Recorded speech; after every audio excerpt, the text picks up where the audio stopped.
10, 9, 8, 7, 6, 5, 4, 3, 2, 1.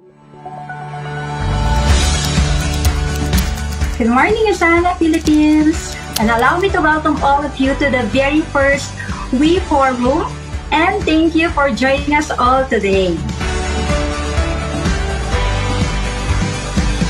Not many years ago. Wow, ibang-iba na lahat, no? Everything is different. The way we live, the manner by which we communicate, and even the simplest tasks, they've all changed. Nagbago na ang lahat. We used to gather in a huge venue, and now here I am talking straight to your homes. I realized it's better to struggle and fail again and again than live my life based on other people's opinion. Adaptability and acceptance are, in fact, the first thing that an entrepreneur must learn and develop. I learned that patience and acceptance will help you get through anything in the business. Mahirap sa simula, walang nangyayari sa simula, but if you really work hard to develop yourself and work hard on the business, you start breaking through.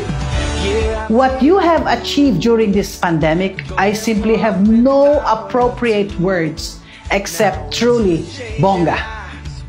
Think about it. Even if we were all quarantined at home for months and months, we have to manage to make the Philippines the fastest growing market in the world. The purpose of doing business is not to make a profit. Whether you make a profit or you suffer a loss, those are outcomes. But the purpose of doing business is to be able to provide solutions to meet needs. And when we do our job correctly, we are rewarded with profit. It's a deeper perspective because that's how professionals think. Hello, Philippines! 유산아는 모두가 하나입니다. 우리는 형제이고 가족입니다. It is my honor to present to you the newest members of the $1 Million Club, as well as the new members of the $1 Million Milestone, those who hit another $1 million in commission.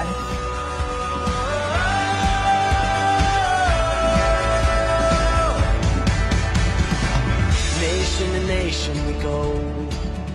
I would like to say thank you to, of course, sorry.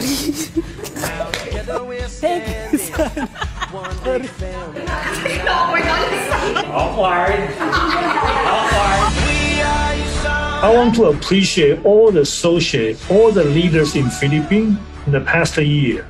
You grow your business, you coach your downline. That's because all based upon your passion, your hard work, and you truly believe USANA vision. We've invited champions to help us out, and they're not just champions in their respective sports. They are our very own USANA elite athletes.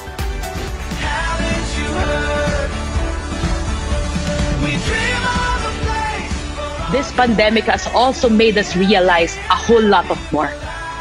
We started to value what was really important in our lives, opening our minds that health is really wealth. And now, we began to really understand na ang USANA is indeed the business of the future. You are the real heroes of this amazing performance.